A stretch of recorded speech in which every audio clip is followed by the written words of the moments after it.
고등학교 1학년인 담비는 1년 전 엄마가 돌아가신 뒤 아빠와 둘이 살게 되었다. 엄마의 투병 기간 동안 병원비를 감당하기 위해 아빠는 엄마와 살던 집을 팔아야만 했다. 어느 날 아빠가 말했다. 저기, 아빠 투잡하기로 했다. 아빠가 어떻게 투잡을 해? 회사 다니기도 바쁜데. 우리 가족이 살던 집 꼭 다시 사야지. 무인문구점을 운영해 보려고. 아빠는 이미 가게 계약도 마쳤고 인테리어 공사도 시작한다고 했다. 담비는 무턱대고 일을 저지른 아빠를 이해할 수 없었다. 이왕 이렇게 된 거 할 수 없고 하나만 약속해. 절대 문구점 때문에 나 신경 쓰이게 하지 마. 인테리어 공사가 끝나고 드디어 문구점을 오픈했다. 문구점을 찾는 손님들은 생각보다 많았다. 그런데도 어쩐지 아빠의 표정은 어두웠다. 아빠, 무슨 일 있지? 문구점이 생각만큼 잘 안 돼? 아니야. 그럼 회사에 무슨 일 있어?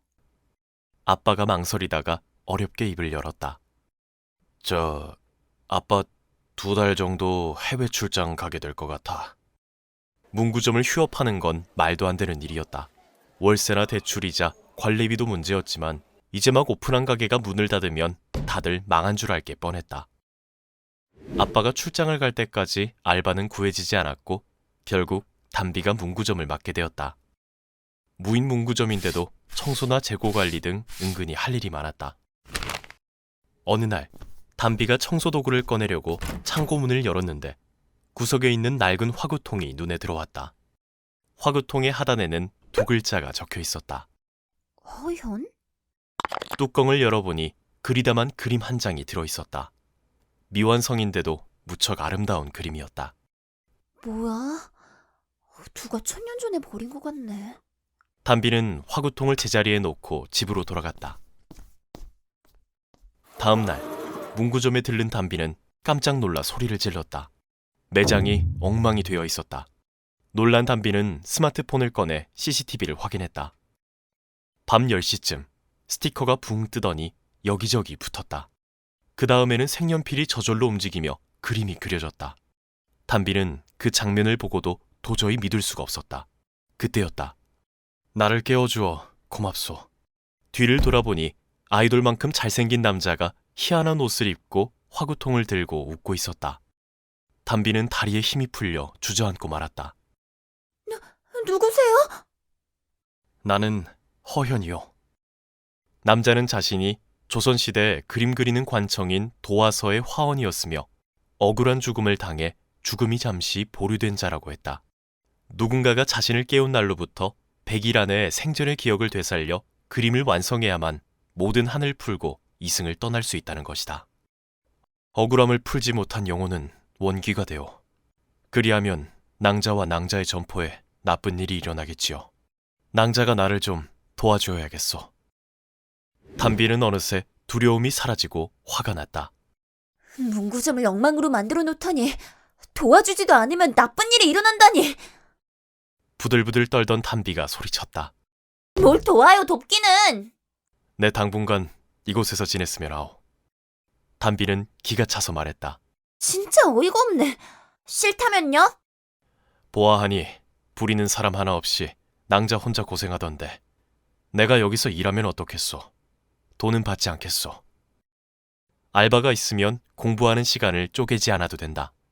더군다나 공짜로 일하겠다는데. 현의 말에 머뭇거리던 담비가 입을 열었다. 오늘처럼 매장 어지르면 안 돼요. 잠은 창고에서 자요. 할 수 있겠어요? 물론이요. 현이 문구점에서 일한 지 어느덧 2주가 지났다. 현은 일을 금방 배웠고 생각보다 잘했다.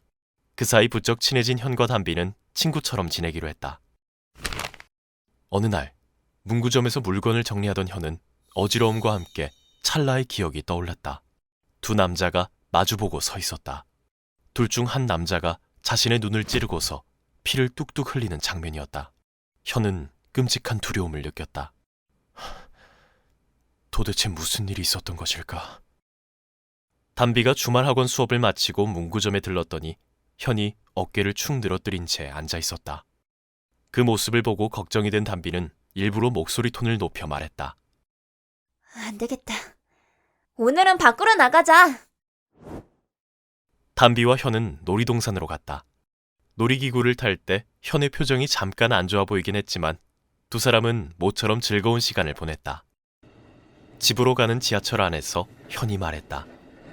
있잖아, 아까 놀이기구 탈 때 기억이 조금 떠올랐어. 정말? 어떤 기억이야? 허연은 왕의 초상화를 그리는 화가인 어진화사를 두 차례나 한 허일의 하나뿐인 아들이었다. 하지만 허연은 그림에 소질이 없었다. 어떻게 나의 아들이 이럴 수 있단 말인가? 아들을 못마땅하게 여기던 허일의 눈에 띈 것이 노비 석기이다. 허일은 석기의 그림에서 남다른 재능을 발견했다. 그날부터 석기는 낮에는 일을 하고 밤에는 허일에게 그림을 배웠다. 석기의 그림 솜씨는 날마다 일취월장했다. 한편 현과 석기는 신분을 넘어 친구가 되었다. 경치 좋은 곳에서 그림 시합을 벌이기도 했고 현이 아버지에게 혼난 날에는 같이 걷기도 했다. 현은 19에 도화서 화원이 되었다. 현이 정식 화원이 된 날, 석기는 현에게 직접 만든 화구통을 선물했다. 이리 멋진 화구통을 가진 화원은 나밖에 없을 거다. 고맙다, 석기야. 화원이 된 뒤 현은 생도 시절보다 더 바빠졌다. 석기 또한 바쁘긴 마찬가지였다. 전에는 밤에만 그리던 그림을 이제는 낮에도 그렸다. 날이 갈수록 허연의 그림이 걸작이라는 소문이 퍼졌고 한 달에 2번 허씨 집안에서는 그림 경매가 열렸다. 그때마다 허일은 많은 돈을 벌어들였다. 그런데 허일이 숨기고 있는 사실이 하나 있었다. 사실 그 그림은 석기가 그린 것이었다. 허일은 석기의 그림에 아들 현의 낙관을 찍어 사람들을 속여 판 것이었다. 그러던 어느 날 경매가 시작되려던 때였다. 허일을 견제하던 도화서 화가인 김인수가 벌떡 일어나 소리쳤다. 이 그림이 정녕 자네 아들이 그린 것이 맞는가? 자네 아들에게 그림자 화원이 있다는 소문이 돌던데. 당치 않은 헛소문입니다. 아니라고 딱 잘라 부인하는 허일에게 김인수가 한 가지 제안을 했다. 하면 다음 달 내 생일 연회에 자네 아들이 와서 눈앞에서 그림을 그려보면 어떻겠는가? 다른 대안이 없었던 허일은 제안을 받아들였다. 그런데 약속한 연회 이틀 전, 괴한들이 집에 들이닥쳐 현을 끌고 갔다. 충격을 받은 허일은 그 자리에서 쓰러지고 말았다. 새로 떠오른 기억 때문인지 현이 어지러움을 느낀 듯 몸을 휘청였다. 담비가 현을 부축하며 조심스럽게 물었다. 이제 모두 기억해낸 거야? 아니, 더 기억해야 해. 지금까지 떠올린 기억만으로는 무엇을 그려야 하는지 알아내지 못했거든. 대체 내가 잡혀가고 무슨 일이 있었던 것인가? 나는 왜 아버지 앞에서 내 눈을 찌른 것인가? 아무리 떠올리려 해도 더 이상의 기억이 떠오르지 않았다. 남은 시간은 한 달. 어떻게든 기억을 찾아 그림을 완성해야 한다. 그렇지 않으면 끔찍한 원기가 될지도 모른다. 한국콘텐츠진흥원 신진 스토리 작가 공모전 당선작, 한국고등학생과 조선화원의 시대를 초월한 힐링 프로젝트, 화원귀 문구.